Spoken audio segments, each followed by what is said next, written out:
Happy Arvo. Hello. Thank you for joining me today. How are you? Avoid these mistakes when you are in Australia. 2022 edition. Hopefully it still applies a few months later. I wouldn't want to make any mistakes when I'm in Australia, like wearing shoes in the grocery store or something. That would be just embarrassing. So I'm very interested. Living Simply Australia. Go check out her channel. Link down below. I'm excited. Let's see. Okay, let's talk about mistakes or things that you shouldn't really do when you're here in Australia. Let's get started. Disclaimer. This is based on my experience. I like this. Things you shouldn't really do. So you can do it, but people might give you a weird look. If you have a different experience, leave a comment below and let us know if in your country all these things are I wonder where she's from. appropriate or not. The first thing to avoid doing when you're here in Australia is to hug or kiss people when you just met them. Australians really value their personal space. Okay. I felt like there was like some kind of double negative going on. I was a little confused. The mistake is not giving them personal space. You know what? I love it. I love it. That won't be a problem. I don't need you to freaking be up all in my business either if I don't know you. I mean, you know, handshake. Cool. And their privacy, they like to keep a bit of physical distance. I didn't know that about Australians though. Like, is that really... I would have thought they'd be like, hey, come on in for the hug. Come on in for the hug, mate. In my case, in my culture, we tend to say hi with a kiss on the cheek, but yeah. Okay, now that's a little much. Not here in Australia. Usually you shake people's hands or you just say, hi, how you going? And that's it. If you already know them, usually you just give them a hug. Another thing that you should avoid doing when you're here in Australia is not looking people in the eye. When you're talking to an Australian or someone who lives here, you make direct eye contact to demonstrate that you're actively listening to them and that you're engaged in the conversation. If you're looking other way, they might think that you just are not listening or you don't care about what they're saying. I'm curious if this is is this just like how to interact with a human, or is this specific to Australia? Because there's definitely a balance, at least here in America, with eye contact. It's like too much could be a little creepy. But yeah, I mean, you wanna. I'm not the best eye contactor, but you know, I think I'm pretty average. Hopefully, it would be enough. Another thing that you shouldn't do when you're here in Australia is playing music out loud in public spaces. Really? Especially at the beach or when you go to a camp. Honestly, once again, I would have thought Australia would be the place. Like if you're gonna go out and play loud music on the beach, I would think Australia would be the place to do it. Outside or when you're That's a little surprising to me. hiking. People are going to nature, to the beach, to relax, to listen to the I bet it depends on like which beach and they don't what want time. someone playing music out loud. Always wear your earphones and everything will be fine. Something that you should avoid in Australia is not being direct. If you have a question, just ask. Of course, always be polite and respectful, but you should always ask if you have a question, because this shows, especially at work, this shows that you are engaged.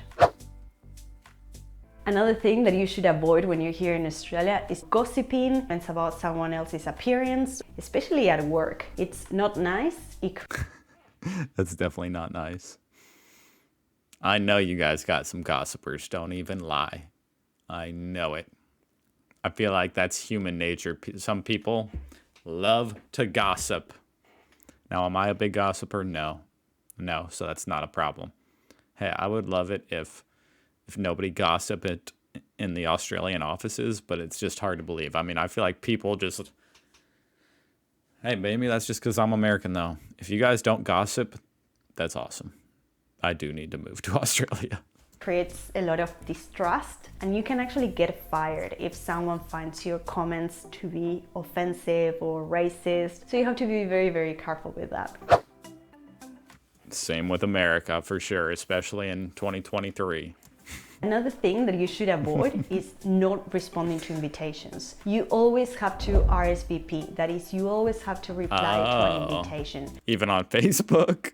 Whether it is for yes or for no. Don't let them hang in or get... I appreciate that. I appreciate that because then you don't know if people are, it's awkward.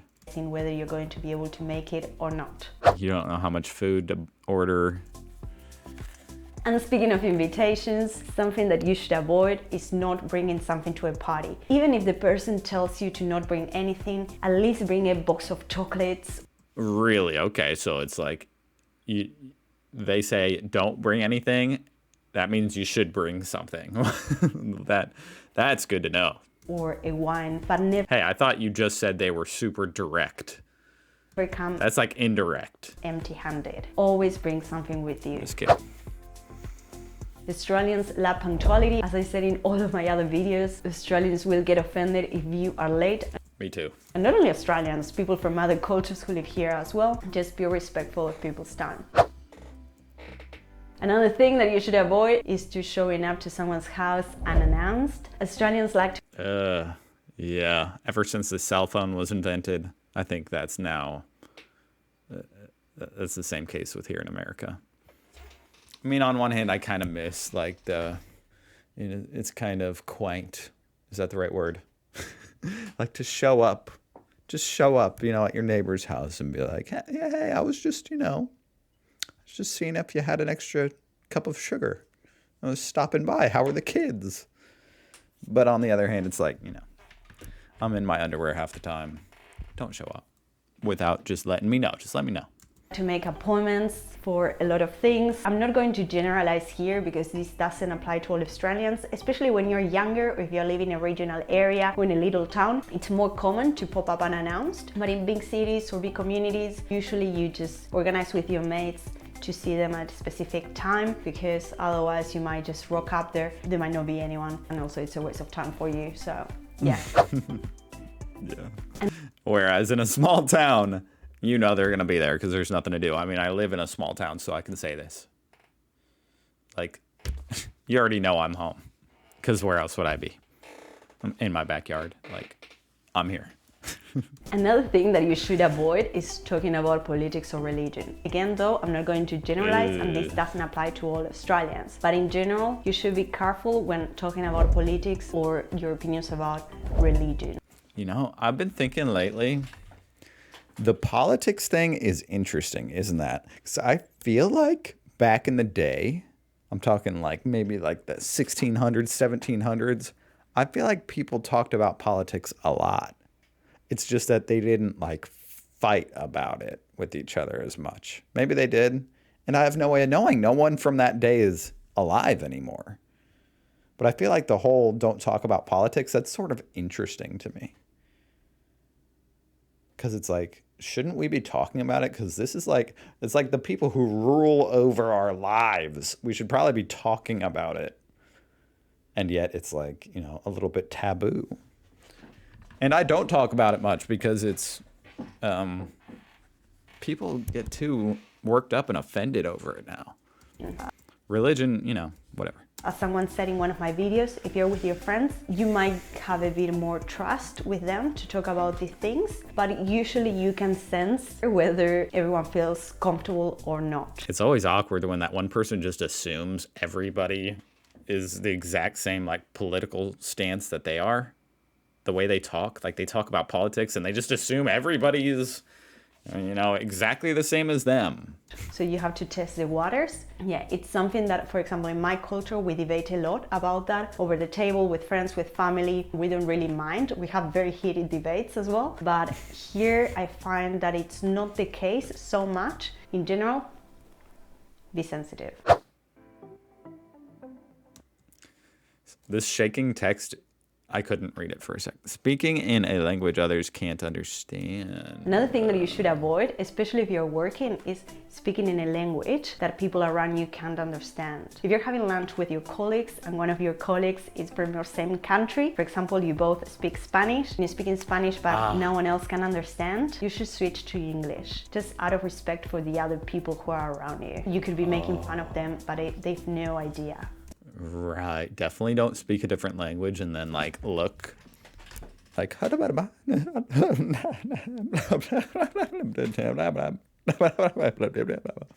that. Don't do that. Yeah. Littering. Another thing that you should avoid when you're here in Australia is littering. And And anywhere else in the world. Yeah. I hate litterers. I feel like from the videos I've seen, Australia is so much more clean than here in the United States. And I know that I'm going to get a lot of comments from people saying, oh, why are you saying that? It's obvious. And I'm sorry, but it's not obvious. There are many people who litter a lot, and that's something that first you can get big fines for that, or you're going to get someone telling you, hey, don't litter, and it's going to be very humiliating. And yeah, we need to take care of our nature, our parks. If you go camping or if you go hiking, grab a rubbish bag, put all your waste there and just take it back home. Because I've been to, for example, the Grampians National Park. I mean, like, America's not super dirty, but in the parks and stuff, you'll just, every once in a while, you'll see some trash thrown on the ground, or you'll see someone. The other day, I saw a lady open up her car door and just, like, throw out some emptied bottles. It's like, what the? In a parking lot. And sometimes you do see a lot of rubbish, especially during public holidays. I just don't understand why. But yeah, that's something that, yeah, don't litter. Not picking up your dog's poop. Really, I can't believe that I'm saying this, but I've lived in a country where this is not usual, and people just leave their dog's waste there on the street, and then I didn't know any country was like that. Walk and I step on it, and I'm like, why? So yeah, and also you can get big fines as well. I think up to $200 for not picking up your dog's poop. Good. Just saying. What if you like what if your dog poops and you're out of poop bags and you like take a bunch of sticks and leaves and like cover it up? And it's like on the grass. Not in someone's yard, but like in a park. Yeah, not that I've ever done that. I'm just asking. Would I get fined? And speaking of fines, another thing that you should avoid is not paying for public transport. I've seen many cases where people come and then because you're on the tram, no one really sees you, so they don't pay. They don't touch on or touch off. But there are many inspectors, especially in big cities. You'll see lots of inspectors hopping on the train or hopping on the tram and checking whether you paid or not. And they can charge you around $75 or $100 for not That's so funny how you have like undercover detectives paying. So that's the fine. And another thing relating to fines is that if you're in public transport, don't put your feet on the seats. Oh no, that's what I would do. I was with a friend. She had come on the work and holiday visa, and we were on the train, and she put her feet on the seat just That's a bad habit of mine. I'd probably do that. unconsciously. She was tired, and an inspector came and they said, this is a $100 fine. And she was like, what? Yes, you're putting your feet on the seat. And they asked her for her passport and everything. And No warning? my friend couldn't even speak English. And she was like, I'm sorry, I don't understand. And then they were a bit compassionate and they let her go, but they gave her a warning. So yeah, they're very, very strict. Oh my God. Another thing that you should avoid is haggling. In many cultures, you're always negotiating to get a bargain, but I kind of wish that you could do that because you can't do that here in America very much unless you're at like a pawn shop. But it would be kind of fun. not in Australia. You just pay Actually, it would be kind of awful. the price that they give you and that's it, but you don't haggle. Not being polite. And another thing that you should avoid is That one's pretty general. not saying thank you please or just being polite. Australians Be are polite super, in super Australia. polite. I know in big cities when you bump into someone on the street, not many people say that, believe it or not. But yeah, here in Australia it's very, very common. It's so Rude. ingrained, like saying I'm sorry or yes please, thank you. If you're late to an appointment, for example, you call them beforehand and you say, hey, I'm sorry, I'm going to be late. It's just basic manners and politeness. I'd say so. Another thing Asking, what? that you should avoid is saying what? Why? For example, if you didn't understand someone and you didn't understand what they said, you should say pardon or I beg your pardon or I'm sorry. Unless it's like your brother. Or if it's someone related to you, then I feel like you can be like, what? What? What?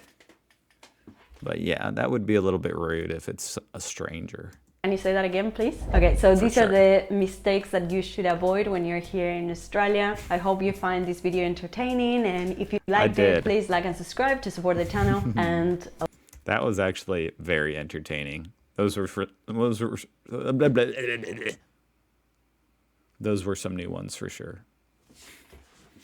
And I can't speak, so I'm just going to end the video there, guys. Thank you for watching. Go check out Living Simply Australia. Hope you guys are doing good. I'll see you tomorrow.